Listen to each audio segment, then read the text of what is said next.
90'larda daha farklı bir yine faşizm vardı, yine transfobi, homofobi vardı. Üstelik çok daha brutal bir faşizm vardı, daha ham bir faşizm vardı. Böylesine Avrupalı, batılı, Avrupalı demeyelim, batılı, institutional bir faşizm yokken, daha hardcore bir faşizm varken, buna rağmen İstiklal'de 17 tane dönme kulübü vardı. Dönmeden kastım trans kadın kulübü yani.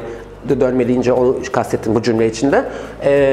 Trans kadın kulübü vardı. Trans kadınlara özel 17 tane kulüp vardı. Mis Sokak ve Şiirci'nin olduğu yerler ve Muaf'ın olduğu yerlerde 3'er 4'er tane kulüpler vardı. Bence müzikte, sanatta, modada 80'ler 90'larda en radikal, en avantgard çizgilerini o dönemde sunduğunu düşünüyorum. Yani beğenirsiniz, beğenmezsiniz. Şimdi böyle 80'ler mi falan diye bunu kıvırıyoruz ama işte 5 sene sonra retro olacak, 10 sene sonra vintage olacak ya da bir şey yani. Şimdi bu böyle bir iklim altında çok daha farklı görmeye başladım mesela. İşte burada da işte ilk yasaklar başladı, Ankara'da yasaklar başladı, Onur Haftası'na saldırdılar, işte devlet saldırdı üstelik de falan. Hani böyle biz de çok motivasyonumuz çok düştü, ne yapacağımızı bilemedik, desoriented olduk yani. Hani hangi yöne gitsek ne yapsak bilemedik falan ama şekerim. Ben 80'lerde 90'larda survive ettim. Ben 80'leri 90'ları gördüm. Hiçbir şey o kadar kötü olamaz. Şimdiki daha az kötü demek istemiyorum. Şimdi çok daha bambaşka, çok daha organize, çok daha komplike bir faşizm var ve anti diskriminasyon, ayrımcılık var yani dört koldan böyle. Çünkü biz nasıl gelişiyorsak faşizm de gelişiyor. Ben İstiklal Caddesi'nin neresi orası? İstanbul LGBT'nin tam karşısındaki kulüpte çalışıyordum. Bir sene falan.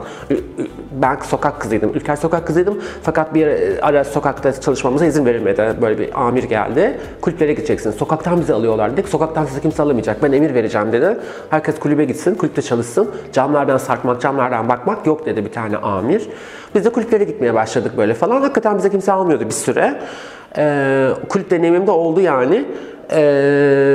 Tarlabaşı kulüpleri var. Biz de tarlabaşı kulüplerine burun kıvırırdık mesela. Hani bu şey vardır yani zalimin zuhal, hani her ezilen eline fırsat geçtiğinde o da başka bir şeyi ezme hali. Tabii o zamanlar 19-20 yaşında falandım yani. Çok da bilincim oluşmamıştı belki de ama. Kabare 33. Ben kabare kızıydım. 1001 vardı işte sıra servilerde. Bunlar en büyükleri. 1001 vardı. Batı 69 vardı. Şu anda neresi orası? Demir Kafe mi? Demir Kafe galiba var. Mis Sokak'ta. Yani şeyin tam karşısına gelen yer. İstanbul LGBT'nin sokağının tam karşısına gelen. Yani orası modüldü. Haskacıların çalıştığı bir kulüptü. Biz böyle arada kulüpten izin alıp kulüp çalışanlarından izin alıp oraya böyle hani misafirliğe giderdik. Böyle küçük oyunlar, ziyaretler falan yapardık falan. Ya inanılmaz bir polis baskısı vardı. Bir evden iki trans kadın aynı anda bir evden çıkamazdı. Yani mesela bir eve oturmaya, misafirliğe geldiğimizde birbirimize uyararak sırayla çıkardık. 10 dakika arayla, 5 dakika arayla. Çünkü iki transın yan yana yürümesi alınma sebebiydi. Yani böyle bir iklim vardı.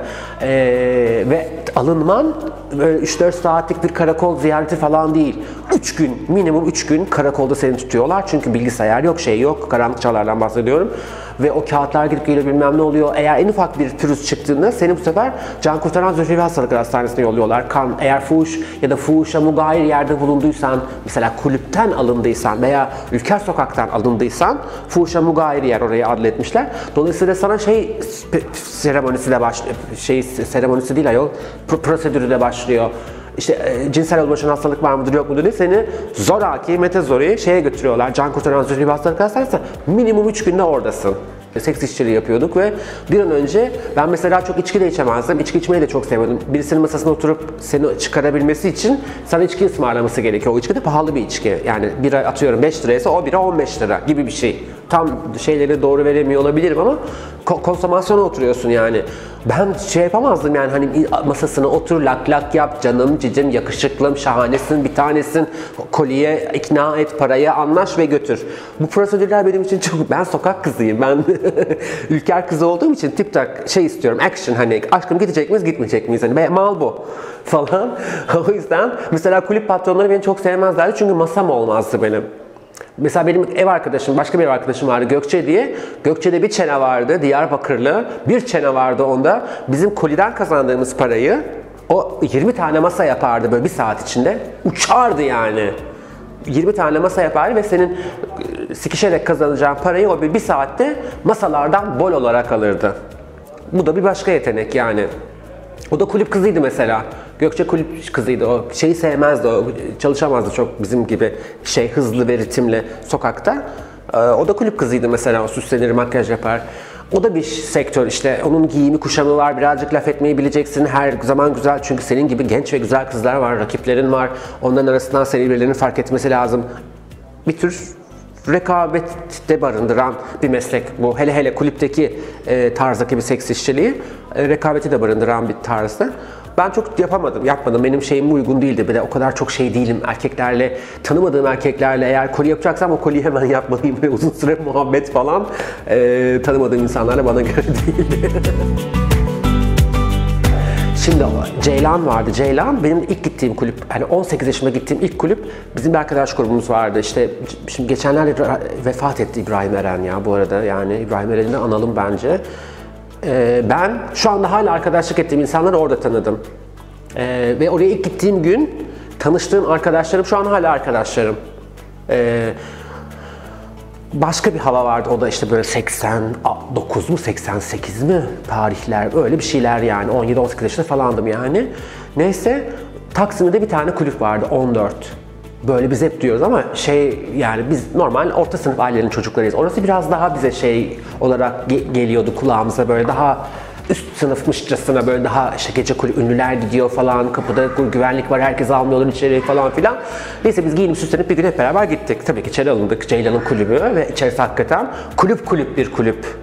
Yüksek volümlü müziğin yapıldığı işte Sedat çalıyor. Bu arada Sedat çalıyor ama yani bu bütün Barış Kağlar, işte DJ UFUK'ler, Murat Uncuoğulları bilmem neleri hepsi oradan çıkmadır. Onların yani ben onların çömezliklerini biliyorum demek istiyorum bunu burada. Hakikaten hepsi kasetlerle DJ'lik yapılan, kasetleri kalemlerle sarıp işte kaç santim orada şarkı çünkü dinleyerek şarkıyı arama ya da cue alma falan filan gibi şeyler yok. Kaset player'dan müziklerin yapıldığı bir dönemden bahsediyoruz. Neyse muhteşemdi. Ben oraya giderken hani ayda bir falan gidebiliyorduk. Diz kapaklarımın titremesinden ses çıktığını hatırlıyorum heyecandan. Tabii ben de çok gençtim. İlk defa kulübe gidiyorum. Kendim gibi olan ve çok yakışıklı çocuklar görüyorsun orada. Yani inanılmaz mergilerde gördüğün tipleri görüyorsun orada ve sana mesela yürüyorlar falan yani. Bu o kesişmenin olduğu benim için ilk yerdi. Sonra Ceylan yan dükkanı da satın aldı. Bu arada 14'ün ismi kapı numarası çünkü 14. Kulübün ismi falan yok, bir yerde falan yazmıyor yani. 14 deniliyordu ya da Ceylan deniliyordu. Ceylan sonra 19 No'yu da aldı. Sonra 20 No'yu aldı. İkisini ayrı ayrı yaptı. İşte 20 biraz daha straight like diyelim. 19'a 14'ten çıkan herkesin rahatlıkla girebildiği bir kulüptü. İkisi ayrı ayrıydı galiba ilk başta. Sonra onları içeriden birleştirdi. Dünyanın en iyi kulübüydü. Sonra Maslak'ta bir araba mezarlığı buluyor Ceylan ve yani araba mezarlığından sonra yürüyorsun duvarları böyle yani hani kovboy filmlerinde fortlar vardı ya böyle hani ağaçtan şöyle atlılar geçirir öyle bir girişi var yani merdivenle falan çıkıyorsun yani kuleye. Kulede sana okey verilirse kulübün içine giriyorsun ve muazzam bir kulüp, muazzam yani. Tabii araba mezarlığının içinde yani her şey, hani sevişen, öpüşen, takılan, çekişen her şey dönüyordu. Galiba 2 ya da 3 sene falan sürdü oranın ömrü ama yani böyle ilk senesinde dünyanın en iyi kulübü falan dendi yani açıldığı sene. Benim de o zamanlar kulübe çalışmak için değil, para harcamak için gittiğim dönemler artık başlamıştı. Seks işçiliğiyle aram açılmaya başlamıştı. Yani mesleki olarak aram açılmaya başlamıştı. Başka şeyler. Ben İstanbul çocuğuyum. İstanbul'da doğup büyüdüm. Benim de gelişimim. Seks işçiliği çok güzeldi. Hayatımın hiçbir anda pişmanlık duymadım. Bayıla yaptım. Çok da iyi yaptım. Çok da eğlendim. Ama benim için eğlencesi bittiği anda meslek de bitti. Benim çünkü 20 yaşında birisi eğlenmek çok daha fazla oluyor ya, yani benim için öyleydi. Eğlenmeliyim, mutlu olmalıyım. Mutlu oluyordum, ameliyat oldum. Ameliyat paramı da o şekilde çıkardım. Ameliyat olduktan sonra o kadar eğlenceli gelmemeye başladı bana. Daha ben seçmek istedim sevişeceğim insanları. Böyle kendi kendime asla ahlaki olmayan, tamamen mekanik dertlerden dolayı seks işçiliğine aram açılmaya başlamıştı. Kulüplerde para harcayan kişi olmak istiyordum. Kulüplere, istediğim kulübe gitmek istiyordum. İstediğim kulübe, istediğim prezentasyonuna gitmek istiyordum falan filan. O da o döneme denk geliyordu işte. Benim gezmeye, tozmaya, işte biraz daha kafam iyi olsun da arkadaşlarımı da ben seçeyim de şununla da gideyim de eğleneyim falan filan dediğim bir dönemde. İstanbul'da kulüp algısı, elektronik müzik çalan güzel kulüplerin şeysi oluşmaya başladı. Tam da o dönemde benzerleri açılmaya başladı. İşte 2000'de de patladı zaten. 2000'de en tepe noktasıydı bence. 2015 büyük şoktu. Hepimiz için büyük şoktu. Ve ilk de saldıracağının da haberi yoktuk. Hatta biz Levent'le, avukatımız Levent'le, biz bayrak taşıyorduk. Yani meydana bayrağı götüren kişiydik. Levent, ben, Efe falan, yani birkaç kişi daha. Ve Levent amirle ediyordu, pazarlık ediyordu. İşte nereye arasak, hani emniyet mi, vali midir? Hani biz kim arasak, telefonlar ediliyor falan. Gergin bir durum yok. Yani pazarlık aç. Çünkü birkaç defalarca Onur Haftası'nın önünü kesmeye çalıştılar. Sonra açıldı falan yani. Benim asla kötü bir beklentim yokken biz böyle pazarlık ederken sakin sakin polisler, bayrak elimizde, dünyanın en büyük bayrağıydı falan. Birdenbire polisler, karşımızda duran polisler birer adım geri gittiler ve bize ateş etmeye başladılar. İnanılır gibi değildi yani. Hani neyse. Büyük şoktu. Oraya gelen çoluk, çocuk, çombalak, yani sana diyor ki o seneki tema da normaldi galiba. Buradan geçemezsiniz falan dediler bize birkaç defa, işte normal insan, buradan insanlar geçiyor, biz diyoruz niye bize yolu kapatıyorsun? Çünkü gökkuşağı bir şeyimiz var. Normal insanlar için. Onu da duymuşlar. Bize onu böyle bir attılar yani. Orada Onur Haftası'na gelen herkes gayet o polisler kadar normaldi. Yani onların çocukları, onun çocuğu değilse onun komşusunun çocuğuydu, onun doktorunun çocuğuydu, onun öğretmeninin çocuğuydu, bakkalıydı, zartıydı, zurtuydu. Neyse ne. Tabii sana o silahı rahatça sıkabilmesi için seni yabancılaştırması da gerekiyor ya, hani bir taraftan hani gevursun diyor, lutisin diyor, onu diyor, bunu diyor. Seninki çocuğu gibi görse tabii ki ateş edemez. O da bunun farkında herhalde. Geçiniz. Bunu dipnot olarak vereyim. Büyük şoktu. Ne yapacağımızı bilemedik, neye yöne gideceğimizi bilemedik. Ama işte hayat organik bir şey. Yani hiçbir şey sonsuza dek düz bir çizgide ilerlemiyor. Faşizm de düz bir çizgide ilerlemiyor. Yani faşizm de bir noktada kendi eğrisini dolduracak yani. Ben sadece tarihi veremem ama kaçınılmaz olarak kendi eğrisinin tepe noktasını tamamlayıp inişe geçecek yani. 2015'te bugün arasında da bayağı şey var. Şimdi mesela analiz yapabiliriz. Yani 2016'dayken bu analizi yapamazdık ama 2019-2020'lere yaklaştığımızda 2015'ten beri bir 5 senelik bir episod var yani. Bayağı değişmeye başladı.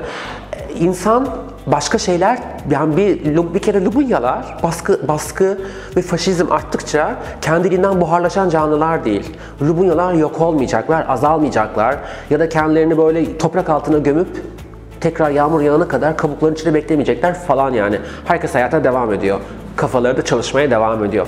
Herkes farklı bir şekilde farklı bir ifade etmenin yolunu bulacaktır. Farklı bir araya gelmeler, derneklerin üzerine de baskılar arttı. İşte ve ben yani hem fiziki baskılar var hem baskılar var. İşte mahalle baskısı, dini baskı, toplumsal baskı vesaire vesaire. Bunların hepsi son aşama, bu görünürlüğün, işte fiziki saldırıların başladığı son aşaması. Gece kulüpleri hele son bir senede çoğalmaya başladı. Yani şaşırtıcı bir şekilde. Mis Sokak kapandı, Mis Sokak bitti. Mis Sokak da Lubunyalara, Lubunya attitude'u olan, Lubunya friendly kelimelerini kullanmadığım için attitude lafını kullanıyorum. Neyse. Bir sürü mekan var orada. İşte Onur Haftası'nda bize içeri alıp kapılara da polise de kapıyı açmadığı için hala davası süren mekanlar var mesela. Hani böyle onurlu, dik durabilmiş, tavrını koyabilmiş mekanlar vardı. Orası da bitti. Bitti ama şimdi başka türlü kulüpler açılıyor. Şimdi kulüpler açılıyor. İşte benim ilk takıldığım, ilk içki içtiğim kulüplerden bir tanesi Indigo'ydu. Indigo şimdi ana denizimiz aldı orayı. Deniz Leyla terasının denizi. Mis Sokak'ı terk etti. Ziba'ya geçti ilk geçtiğinde. Ziba biraz daha böyle kafe, daha lounge, gece 2'de kapanan falan bir yerken şimdi Indigo'yu aldı. Indigo bildiğin kulüp. Yani ve orayı da değiştirdi. Şimdi Indigo bizim zamanımızda elektronik müzik ve sadece elektronik müzik yapılan bir mekanken şimdi çok ses çok renk dedi. İsmini Anahit koydu. Logosunu Mısırlı Apartmanı yaptı. Galata Kulesi yaptı. Bir şey yaptı. Herkes çıkıyor. Dudakların Cenginden tut, Kürt gruplarına kadar, yani böyle inanılmaz bir skalası var. Müzik de böyle bir şey bence. Hani tekno çok güzel, teknoyu çok seviyoruz. İçki içip teknoda dans etmeyi çok seviyoruz. Ama başka bir sürü güzel şey daha var. Hepsi de bir arada bence olmalı, olabilir ve tadılmalı yani. Şimdi böyle bir şey var. Böyle bir gelişme var. Onur Haftası geçen sene Pre-Pride'lar 2 tane, 3 tane olurdu normalde. Hani Onur Haftası'nı ısınalım, biraz da bütçemiz olsun falan filan gibisinden. Geçen sene 9 tane Pre-Pride yaptılar. Biz bunun maddi kaygıdan mı böyle yapıyorsunuz falan filan dediğimizde yo, insanlar gelip dolduruyorlar çünkü partileri dediler. Partiler dolduğu sürece de biz partileri yapmaya devam edeceğiz dediler. Biz de go on dedik. Ben de o partilerin ikisinde, üçünde falan da ben de çalmışımdır yani. Onur Haftası partileri dünyanın en iyi partileridir nokta bence. Çünkü hala insanların coşkuyla yani her Onur Haftası ya da Pre-Pride partisinde minik bir Onur Haftası yaşanıyor. Yani zaten insanların Pride'da o değil midir? Tabii Pride'in içinde biraz da bunun görünürlük kısmı da var. Biz burada kendi kendimize görünüyoruz ama bu da birbirini güçlendirmekse en şahanesinin yapılıyor yani o partilerde. Güvenli ortam, şimdi çok tartışılıyor güvenli ortam oluşturmak falan diye. Geçen bir metin yayınladılar işte, hatta içinde DJ'lere dair de çok güzel birkaç madde var yani böyle duygularımı tercüman oldular işte. Bir tanesi işte partilerimizde müzikal çeşitliliğe çok önem veriyoruz. Senin de muhakkak hoşlanacağın müziklerin çalınacağı bir parti olacaktır ama lütfen hani DJ'leri darlamayın. Gidip şarkı istemeyin. O da kendi uygun gördüğü şeyleri çalıyor falan. Yıkılıyor. Yani bu sadece bir maddesi. Tecavüze değil de tacize dair işte birisine hani dokunabiliriz, soyunabilir birisi. Herkes soyunabilir. Her şey okey. Ama bu sene gidip onu mıncıklayabileceğin anlamına gelmiyor. Esastır. Birisinin rızasını almak esastır. Rızayı da inşa etmeye kalkma falan filan. Yıkılıyor.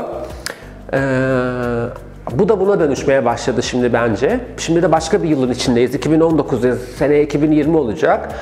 Yani bir değişimin, dönüşümün biz de içindeyiz. Kimsenin buharlaştığı falan yok. Kimsenin bir yere gittiği yok. Kimse ne yapıyorsa onu da bırakmış falan da değil. Herkes ne yapıyorduysa onu da yapmaya devam ediyor. Daha usturuplu devam ediyoruz. Daha işte biliyorsun benim evime şey geldi yani organize suçlar terörle mücadele eden benim evime nasıl kağıt gelir? Nasıl kağıt gelir? Ya o kadar yani kendi kendini bir devlet neyse bu kadar yani komik duruma nasıl düşer yani aldık ama dağıl dedik biz onlara, onlar da dağıldılar, biz yine de aldık onları, aynen böyle yazıyor. Biz onları yine de aldık, kovuşturmaya gerek olmadığına karar verdik. What the fuck? What the fuck demezler mi adama? Ama işte mesela benim evime terörle mücadele ve organize suçlar gibi bir yerden teşekküre dair bile bir kağıt gelmemeliydi. Ben öyle bir vatandaş, öyle birisi değilim ya da yani öyle birisi değilim demeyeyim de hiç kimse öyle birisi değil de bu bile şey işte fişleme mi dersin ya da işte korkutma mı dersin ya da peşini bırakmama mı dersin, ne dersen de yani orada 5 kişiydik ya. 5 kişi yürüyen birisine sen terörle mücadele ve organize suçlardan kağıt gönderemezsin. O zaman hakikaten insanlar senin meşruiyetini sorgularlar. Yani.